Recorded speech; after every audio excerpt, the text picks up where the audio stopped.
Assalamu alaikum wa rahmatullahi wa barakatuh. Të nderuar të shikues, ja ku I takuam sërish në ciklin e emisioneve Si të sillemi. Sot do të trajtojmë një temë shumë të bukur, është tema në lidhje me xhamiat dhe për këtë kemi ftuar imamin e nderuar Hoxhën Ahmet Kalaja. Mirëserdhë Hoxhë nderuar. Hoxhë nderuar, ne pak a shumë kemi trajtuar në tematikat e tona namazin, por namazi normalisht ka një objekt I cili ai kryhet, sidomos namazin me xhamat. Pse pikërisht neve e quajmë xhamin Bejtullah ose mesxhit ose në gjuhën shqipe që her pas here e themi xhami? Normalisht besimtarët musliman mund të falen kudo. Pejgamberi alayhis salatu wasalam thotë, e gjithë toka më është lejuar si vend falje. Pra, gjithë toka, domethënë gjithë sipërfaqja e tokës mund të shërbejë si xhami për besimtarin, pra nuk është patjetër dhe domosdoshmërisht të vejë në xhami. Mirë, por xhamia ka vendin e vet në kuptimin e identitetit, në kuptimin e mbledhjes besimtarëve që jo vetëm për tu falur, por xhamia do të mbart me vetë edhe misione të tjera përveç faljes. Synimin dhe qëllimin kryesor është adhurimi I Zotit, siç e thot vetë Allahu në Kur'an, wa anna al-masajida lillah. Xhamiat janë ndërtuar për një qëllim, adhurimi I Zotit. Ky është qëllimi kryesor, por nuk është vetëm ky. Për këtë arsye, nëse do të shohim, do të analizojmë jetën e pejgamberit alayhis salam, do të gjejmë se ai çdo gjë e niste me xhami. Pra, kur shkoi në Kuba bëri xhami, kur shkoi në Medinë bëri xhami dhe sa herë që shkonte diku për tu vendosur, po kështu dhe tradita e sahabëve, shokëve të pejgamberit alayhis salam, dhe kjo traditë ka vazhduar brez mas brezi, njerëzit, domethënë, cilët kanë ndjekur rrugën e Islamit, rrugën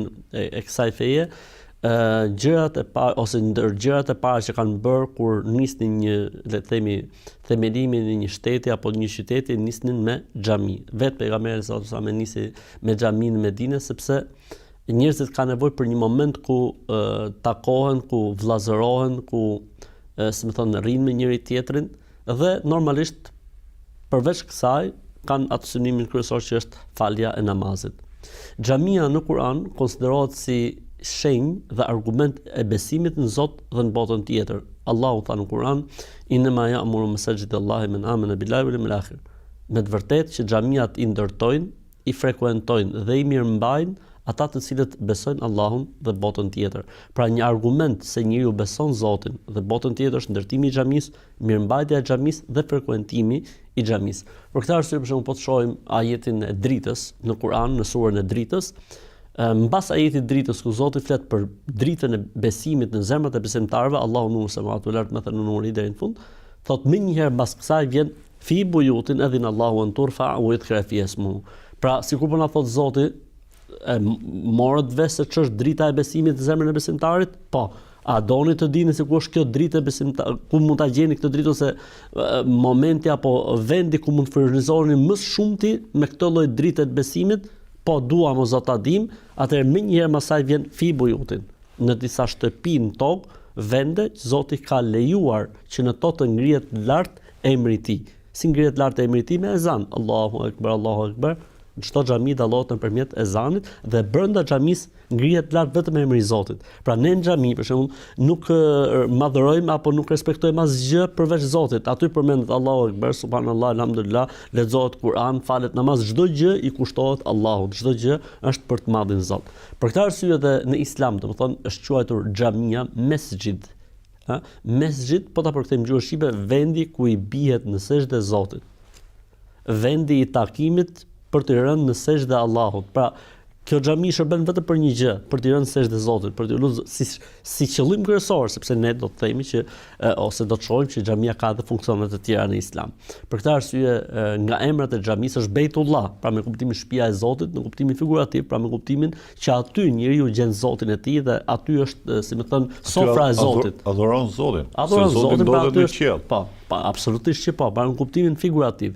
Sepse ka një rregull në akaid që thotë nëse diçka I dedikohet Zotit dhe është për cilësive të tij, është atributi I Zotit. Dhe nëse diçka I dedikohet Zotit, por nuk është nga atributet e tij, nuk kupton vlerësimin që ka dhënë Zoti gjës. Siç themi pra për xhamin Bejtullah, siç themi për Qabën Bejtullah, siç themi Naqatullah etj. Nuk kupton diçka që është e vlerësuar nga Zoti, Ruhullah për Isa alayhis salam, shpirti I Zotit. Pra me kuptimin se shpirti I Zotit si atribut I Zotit, po me kuptimin shpirti më I vlerësuar I Zotit ose një ndër shpirtrat më të vlerësuar të Zotit, krahasim me shpirtrat e tjerë. Pra ka këtë emër mesxhid, vendi ku i bie në sejdë Allahut ose vendi i takimit për të rënë në sejdë Allahut, ism Mekan dhe ism Zeman siç thonë gjuhën arabe. Kemi emrin Bejtullah dhe kemi emrin El Jami'. El Jami' nënkupton vend takim, vendi ku organizohen takimet e mëdha, sepse besimtarët aty takojnë Allahun, pra me kuptimin i lutjen dhe falën Zotit, po edhe takojnë njëri tjetrin dhe lidhen me njëri tjetrin.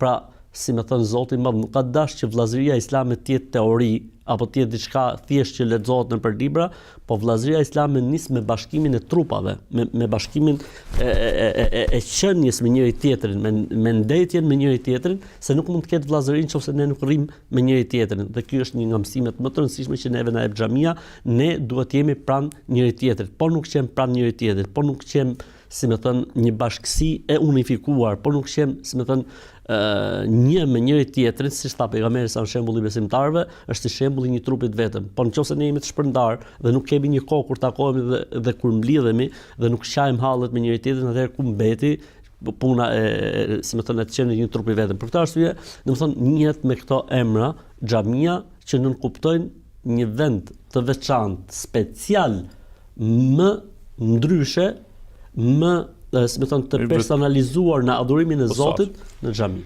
O gjendori përmendet shumë që xhamia është për të mbledhur bashkë besimtarët dhe për të lutur Zotit. A ka më shumë shpërblime lutja ose falja që bën besimtari në xhami sesa ajo që fal ai ose bën ai në shtëpi, dhe ka ndonjë rregull veçantë që i jep një vlerësim më të madh xhamis? Nuk ka dyshim që vajtja në xhami, vajtje, ardhje, qëndrimi, pritja kanë shpërblime shumë të mëdha. Kjo nuk do të thotë se besimtari nuk lejohet falet vetëm se në xhami, mund të falet edhe në shtëpi, mund të falet edhe në punë, mund të falet kudo që të jetë, mund të falet edhe në rrugë, mund të falet edhe në avion, mund të falet edhe në tragjet, nuk është problem. Mirë, po kur i ka mundësi dhe kur i ka kushtet, ai duhet të falet në xhami. Siç e tha pejgamberi alayhis salam, një njeriu të verbër kur erdhi tek ai, i tha o i dërguar i Zotit, rruga është e keqe, unë nuk kam njëri që mund të më sjellë në xhami. Pejgamberi sa i bëri një pyetje shumë të thjeshtë. I tha, a e dëgjon ti ezan? Tha, e dëgjoj. Atëherë tha, e janë në xhami. Normalisht bëhet fjalë a e dëgjon ezanin nëse thirret me gojë, dhe nuk bëhet fjalë nëse e dëgjon me ato parlant, pa bëhet fjalë për dëgjimin me gojë, që le të themi kështu e përshtatur në parametrat bashkëkohore, le të themi një rreze 5 minuta rreth e përqark xhamis. Kjo pjesë kanë për obligim të i përgjigjen ezanit, ndërsa pjesa tjetër kanë shpërblim nëse i përgjigjen. Pra 5 minuta heci, rreth e qark xhami. Po, jo me makinë, eci në këmbë. Pra një rreze nga xhamia 5 minuta obligohen që të përgjigjen, duke u mbështetur në këtë hadith pejgamberit alayhis salatu wasalam. Ndërsa për sa i përket shpërblimit, falja në xhami është më e mirë, domethënë se sa falja me vete apo falja në shtëpi apo kudo që ti jesh 25 thot ose 27 herë. Pra në krahasim me faljen vete 25 ose 27 herë. Gjithashtu e kundërta është me synetet. Pra kur një që ka shtëpinë afër xhamis, është mirë që synetet i bëjnë në shtëpi. Synetet në shtëpi në krahasim me synetet në xhami janë 25 apo 27 herë më të vlefshme se sa synetet në xhami. Sepse synetet do të kuptojnë diçka më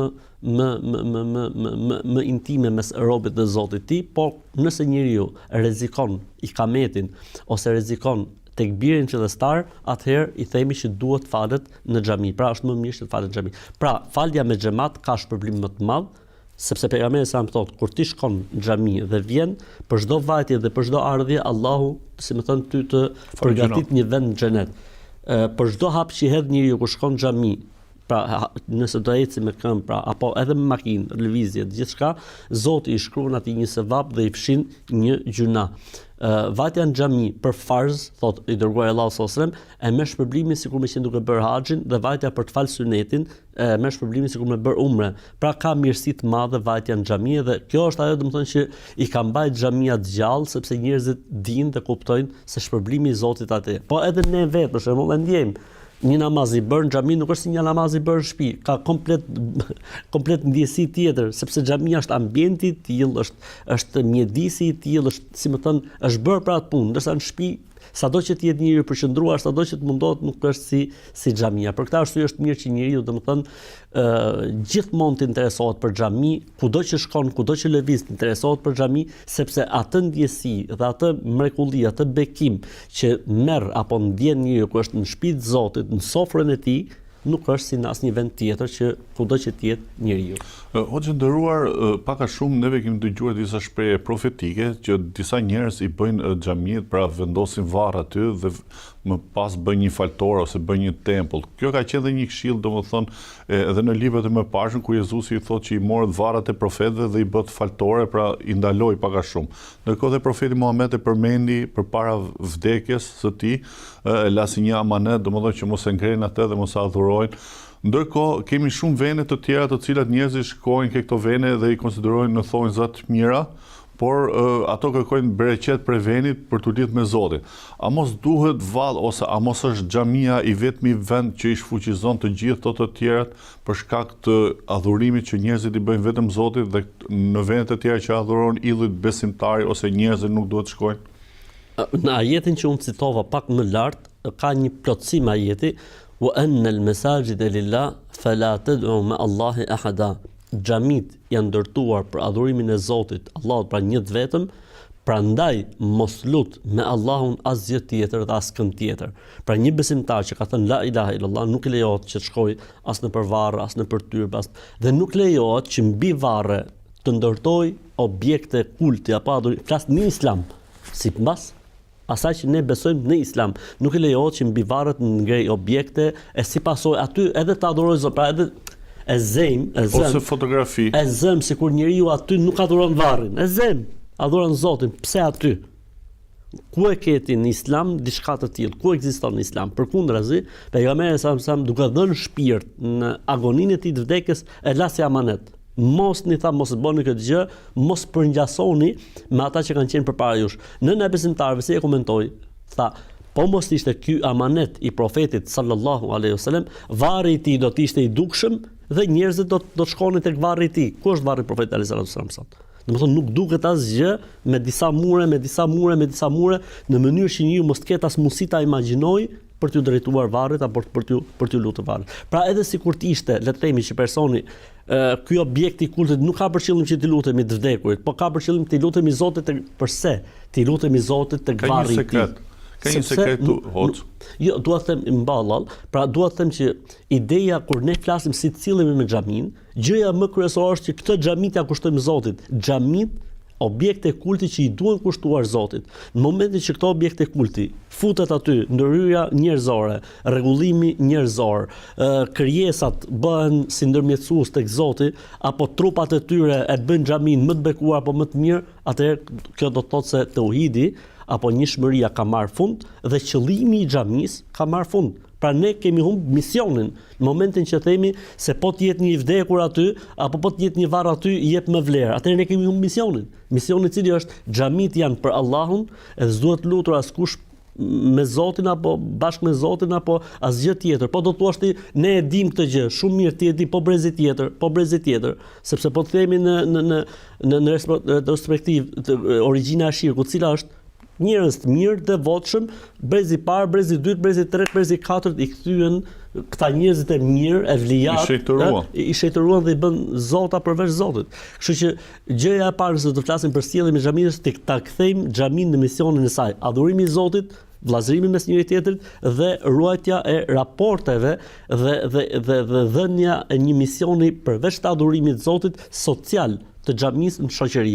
Pra xhamia duhet të jetë vendi ku njerëzit adhurojnë Zotin, ku njerëzit edukohen, ku njerëzit ruajnë kulturën, ku njerëzit zhvillohen, ku njerëzit orientohen për të përparuar, për të ecur përpara, për të bërë më të mirën e mundshme për botën tjetër dhe për jetën e kësaj bote. Ka një sekret Hoxh i nderuar, për shkak se Zoti është transcendental, pra transcendental në kuptimin e asaj që ai është i padukshëm absolut, njerëzit dhe sytë e njerëzve nuk e shikojnë dhe njeriu është mësuar që çdo gjë ta ketë lidhje me fizikën për ai ta preki, prandaj xhamia nuk i lejojnë edhe figurat ose ikonat ose bustet ose skulpturat ose varret, sepse në momentin që njeriu do shikojë diçka që është fizike, mendja e tij nuk duhet të jetë më e përqendruar tek Zoti, po të përqendrohet ke krijesa dhe kështu ai hum ekuilibrin e lidhjes shpirtërore drejt me Zotin.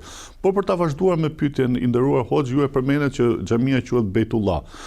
Pse sipas Islamit kanë vlerë tre xhamiat kryesore, Beitul Maqdis, pra xhamia shenjtë që ndodhet pra në Kucin Sherif, Meka, ajo Kabja dhe Medinja ose xhamia e Profetit alayhis salatu wassalam. Normalisht xhamiet janë vendet e zgjedhura të Zotit për të adhuruar Zotin për një përkushtim më të veçantë, mirëpo ka disa xhamia që janë më të veçanta në krahasim me të tjera, siç është xhamia e Qabes, që namazin të është më i vlefshëm se 100.000 namaze po të bësh në çdo vend tjetër mbi sipërfaqen e tokës, xhamia e Profetit alayhis salatu wassalam, ku namazi të është më i vlefshëm se 1.000 namaze kudo që mund të bëhen mbi sipërfaqen e tokës, dhe xhamia e Kutsit që është 500 apo 250 sipas transmetimeve në krahasim me si më thënë me xhamiat e tjera mbi sipërfaqen e tokës.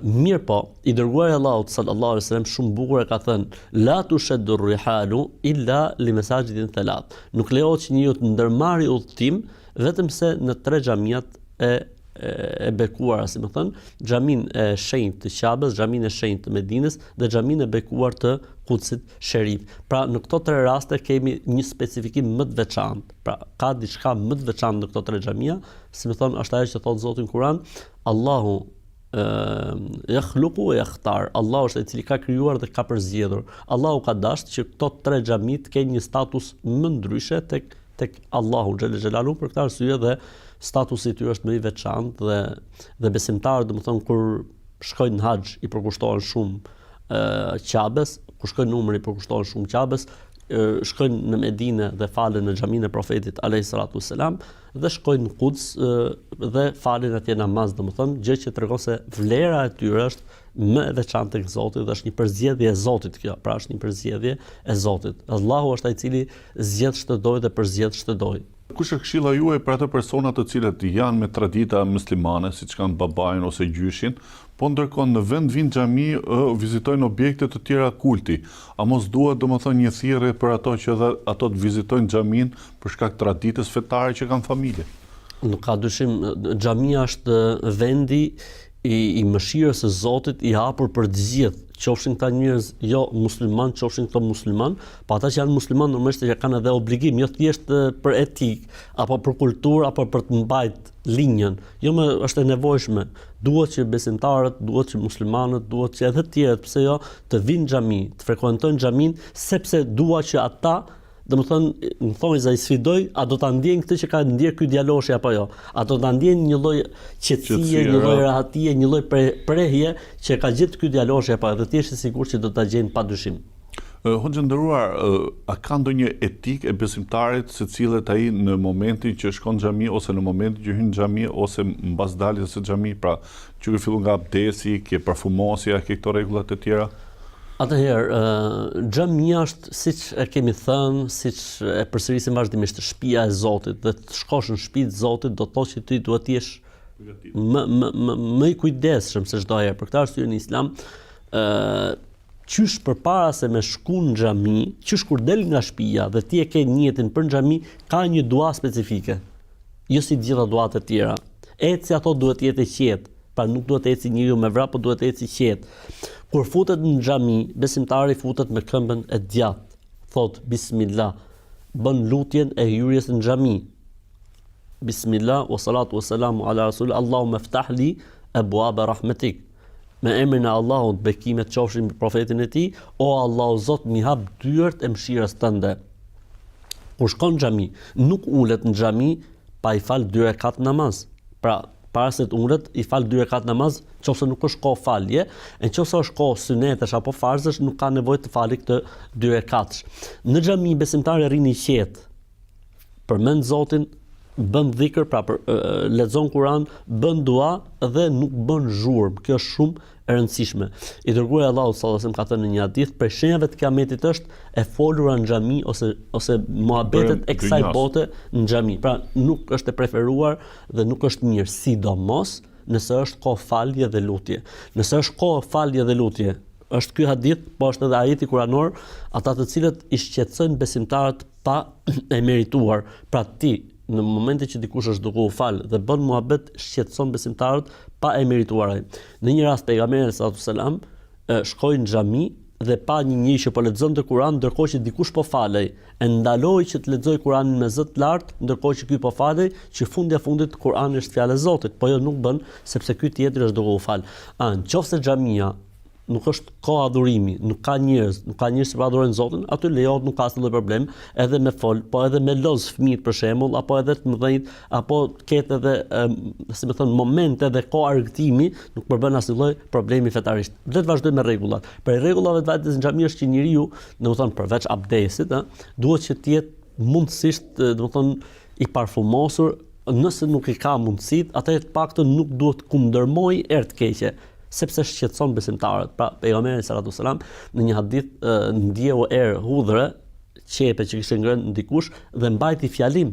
Tha mos hajdeni në xhami, mos ejani në xhami ndërkohë që kundërmoni këtë lloj ere sepse shqetësonin njerëzit. Jo vetëm njerëzit tha, po edhe me lajket e Zotit.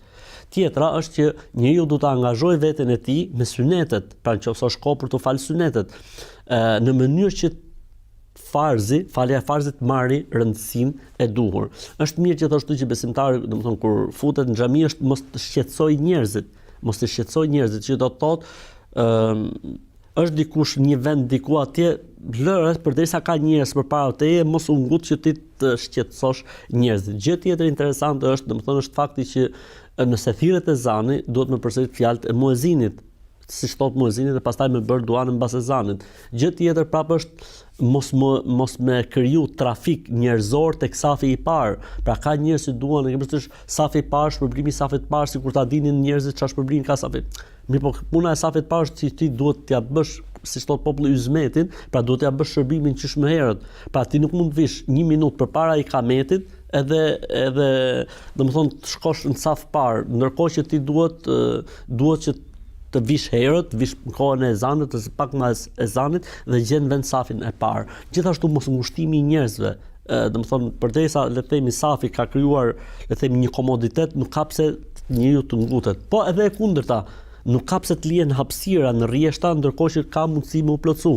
I dërguar Allahut sallallahu alajhi wasallam tha, kush e plotëson një saf që ka vend për të fut një person, tha Allahu atij i garanton një shtëpi në xhenet. Pra vlerë e madhe nëse plotësohet vendi bosh, po nuk është mirë që njeriu t'i ngushtojë njerëzit në mënyrë që mos ta ndjejnë namazin apo të shtrëngohen në namaz.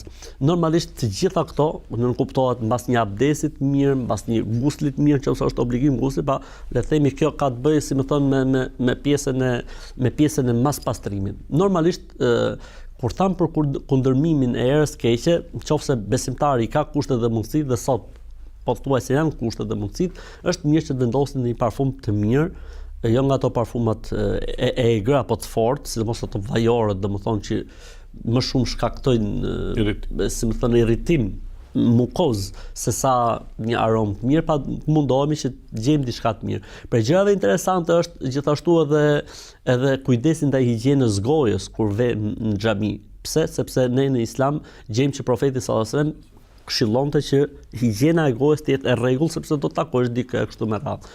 Po edhe sipas mundësisë tek veshja, pra siç tha Zoti në Kur'an, ja beni Ademe, khudhu zinatakum inda kulli masjid. O ju bijtë e Ademit, o njerëz, sepse thirrja për ta në xhami është për gjithë njerëzit, o njerëz, kur të shkoni në xhami, zbukuroni apo vishuni sa më bukur. Pra le të themi tek mundësitë dhe kushtet që ka njeriu, sepse çdo njeri është tek kushtet dhe mundësitë e tij.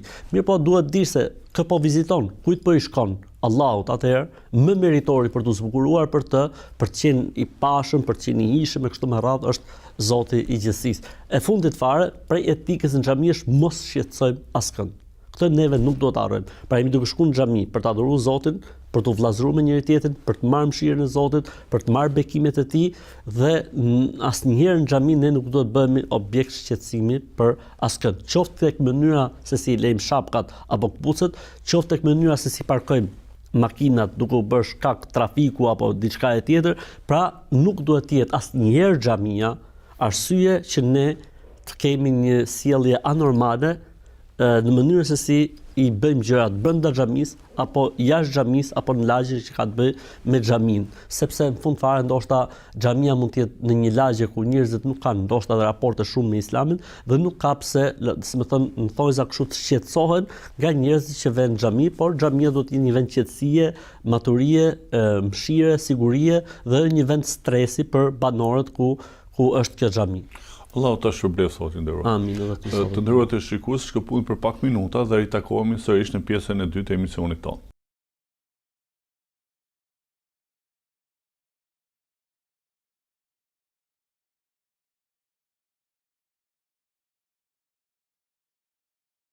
Të nderuar të shikues, ja kur ritakuam sërish në pjesën e dytë të emisionit tonë, jemi me Hoxhën nderuar Ahmet Kalaja. Hoxhën nderuar, ne pak a shumë folëm për disa çështje në lidhje me xhamiat. Por ne shikojmë për shembull që në xhamiat shqiptare ka një konstrukt veçantë, është ai konstrukti Osman me kupol dhe me minare të gjata, edhe kjo është e theksuar.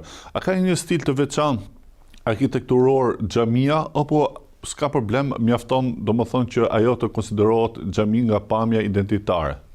E rëndësishme është qëllimi, pra ndërtimi i objektit me qëllimin e bërjes xhamisë, por se kjo nuk do të thotë që qëllimin e kuptimin e fitimit të kënaqësisë Zotit. Po kjo nuk do të thotë që xhamia të humbi, si më thënë ato, le të themi simbolistikat, për shembull le të themi minari është simbolistik, kupola në përgjithësi është bërë si simbolistik, vendi i imamit është një simbolistik, pra janë disa gjëra që nuk duhen humbur, pavarësisht pastaj mënyra se si ndërtohet, se si përshtatet për shkak të drejtimit të kiblës apo për shkak të vendit që kemi në dispozicion, pra ka hapësirë të madhe dhe ka lehtësim të madh. Normalisht që kur ka xhamia të vjetra, duhen ruajtur, domethënë sepse ato kanë një vlerë më të veçantë për sa i përket, domethënë ruajtjes së identitetit, ndërkohë që xhamiat e reja të paktën këto, le të themi, simbolistika dhe shenjat dalluese xhamisë duhet të jenë të dukshme.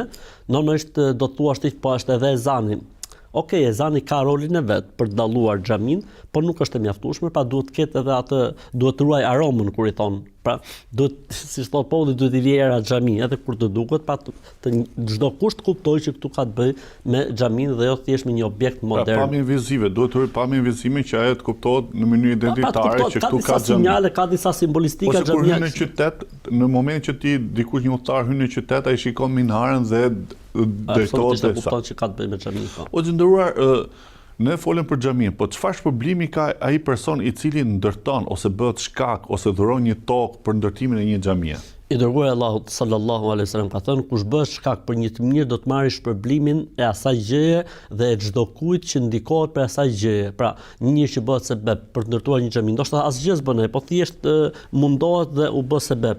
Dikush jep tokën, dikush jep parë, dikush sjell hekurin, dikush sjell çimenton, dikush sjell tapetin. Çdo njeri në fund fare do të marrë sipas aksionit. Ose dikush e bën gjithë, siç është xhamia tek mbrapa tegut, që dikush për shpirtin e babës ose për nënës ndërtoi një xhami dhe kjo është një vepër e ose për shpirtin e vet, nuk është kush patjetër për shpirtin e dikujt, mund ta bëjë edhe për veten e tij. I dërguari Allahu sallallahu alaihi wasallam ka thënë, Zoti do t'ia kompensojë me një kështjell në xhenet. Pra jo thjesht një shtëpi thjesht, po Zoti do t'ia kompensojë me një kështjell në xhenet. Pra nuk ka gjë më të mirë, sepse çfarë adhurimi, çfarë lutje, çfarë duaje, çfarë leximi Kur'ani, çfarë loti, çfarë pendimi, sa njerëz mund të udhëzohen dhe do të falen dhe do të luten, të gjitha i shkojnë shpërblimet atij që e ka bërë, nëse e ka bërë ai të gjithën, apo sipas, si më thon, kontributit që ai ka dhënë, sipas aksionit që ai ka kontribuar, atij do të vinë një përqindje e caktuar sa të jetë dhe sa të ekzistojë kjo gjë mbi sipërfaqen e tokës, sa të adhurohet Zoti në atë vend.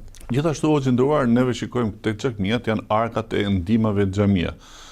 Edhe për këto ka shpërblim besimtari ku ai kontribon për ndihmesën e xhamisë ose mbarvajtjen, pastërtisë, rrojes që punësohet për të ruajtur xhamin.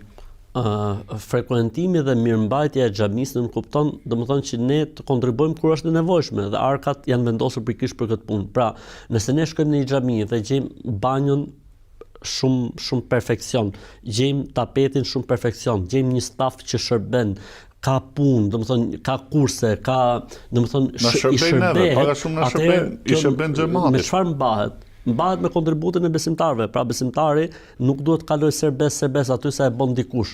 Ai duhet të jetë pjesë e kontributit, qoftë edhe me diçka të vogël, ama duhet të japë diçka, domethënë, sepse kjo dhënia e tij ka bekim e Zotit e para, po edhe e dyta, domethënë e bën njeriu pjesëtar, domethënë aktiv të objektit dhe jo thjesht mbaron punë edhe ikën. Mbaron punë edhe ikën. Pra ajo xhami me çfarë mbahet? Mbahet pikërisht me kontributet që japin besimtarët o burrat, edhe ne domethënë jemi pjesë e këtij kontributit, sadopak, nuk ka problem. Pra nuk është problem se sa jep njeriu. E rëndësishme është vazhdueshmëria, prehershmëria. Pra mos ta shkëputësh asnjëherë, qoftë edhe diçka të vogël. Për shembull, le të themi një kafe në javë apo një kafe në muaj le ta lëri për xhamin, nuk ka problem. Allahu të shëmblet hoxh, nëse një djalë i ri ose një moshë e thyer vjen xhami për herë të parë, si duhet sillen pra besimtarët e tjerë me këtë person?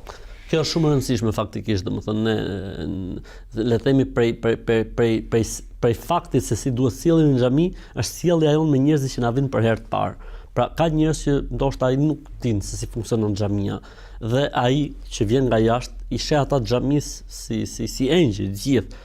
Dhe faktikisht momentin që nuk do të gjej këtë ngrohtësinë, këtë dashamirësinë, ai do të krijojë një lloj ftofje dhe ndoshta mund të marrë edhe një reagim shumë negativ brenda tij. Për këtë arsye ne vazhdimisht këshillojmë që me ata që na vinë për herë të parë duhet jemi shumë tolerant, duhet jemi shumë të kujdesshëm, duhet i mirëpresim. Ne duhet jemi vazhdimisht të tillë, po sidomos me këtë pjesën që vinë për herë të parë në xhami. Ata që na vinë për herë të parë në xhami janë të mirëseardhur dhe ata duhet kuptojnë që xhamia, domethënë njerëzit aty nuk janë të gjithë një niveli të caktuar, ndoshta ndonjëherë edhe mund të hasësh me njëri i cili ai mund të jetë për vete fillestar dhe ta ngarkon situatën apo ta mbi ngarkon situatën, ose mund të jetë një kulturë të caktuar apo një vend të caktuar që edhe ai vetë akoma nuk është i ambientuar ashtu siç duhet. Por ne duhet të jemi vazhdimisht përgatitur. Pra xhamia duhet të ketë një staf special i cili merret pikërisht me këta njerëz të cilët vinë për herë të parë, në mënyrë që nëse afrohet dikush për ta ngarkuar, i thotë një libër. Po prit se ky është fillestar dhe është herët për t'i thënë këto muhabete që ti do t'ja bësh, sepse ne nganjëherë harrojmë se si i kemi ngjitur shkallët e Islamit dhe duam edhe atë që na vjen për herë të parë në xhami ta marrim ta ngjisim direkt në shkallën ku jemi ne, ndërkohë që faktikisht gjërat shkojnë si më thon hap pas hapi, dal nga dalë kështu me radhë.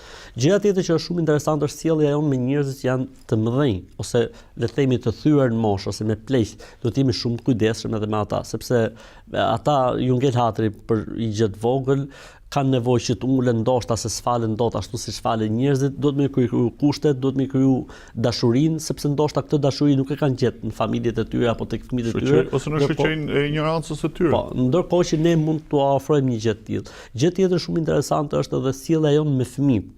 Pra ka një prirje nganjëherë që fëmijët të largojnë, na shpërqendrojnë nga namazi, bëjnë zhurmë, ndërkohë që faktikisht duhet të jetë kundërta. Fëmijët, shoqëri që na vinë në xhami, fëmijët le të bëjnë zhurmë, fëmijët le të sillen si duan, normalisht që edhe le të sillin edhe në kurset e xhamive. Normalisht që xhamia është dhe vendi i kurseve dhe i mësimit fetar. Po jo, ti nuk mund të shkosh tek kurset pa e sjell njëherë dhe pa ja fut në dashuri fëmis. Pra ambientohet, loz, nuk ka problem derisa pastaj prindi është ai i cili orienton tek kurset që bëhen, sidomos kurset që bëhen gjatë masditës apo ato që janë, si më thon, më të specializuar ato që bëhen për ditë shtune dhe për ditë diele, në mënyrë që të sjellim gjakun e ri dhe brezin e ri në xhami. Pra duhet që patjetër ne të punojmë që brezi i ri të afrohet në xhami dhe fëmijët e sotme fëmijët e sotëm për 10 vjet apo 15 vjet janë ata cilët do të marrin le të themi frerët e drejtimit punëve, kështu që duhet t'u dashurojmë xhamin, duhet t'u dashurojmë mësimet e edukatës islame, kurset, aktivitetet që bëhen në xhami në mënyrë që kështu siç e kemi marrë ne nga të tjerët, ata do ta marrin nga ne dhe kështu do të vazhdojë kjo punë mes brezi inshallah. Allahu ta shpëlbeft hoxhë nderuar për gjithë shpjegimet e bukura që bëri gjatë këtij emisioni. Amin edhe ty. Të nderuar besimtarë, ishim me hoxhën Ahmed Kalaja, folëm për xhamin, për lidhjen e besimtarit me xhamin. Pra xhamia është i vetmi tempull i cili në të adhurohet një Zot i vetëm. Nuk ka në të figura, nuk ka në të idhuj, nuk ka në të statuja. Lidhja shpirtërore e njeriu është drejtpërdrejt me Zotin. Prandaj, vizitoni xhamit, hajde gjeni qetësinë, gjeni paqen e duhur, merrni fëmijët e juaj, i sillni për edukim xhami dhe do shikoni që ato do rriten një brez i devotshëm dhe një brez i mirë për veten dhe për kombin dhe për shoqërinë dhe për familjen. Me këtë fjalë ju uroj të gjithëve selam aleikum wa rahmetullahi wa barakatuh, ritakojmë sërish në emisionin e ardhshëm.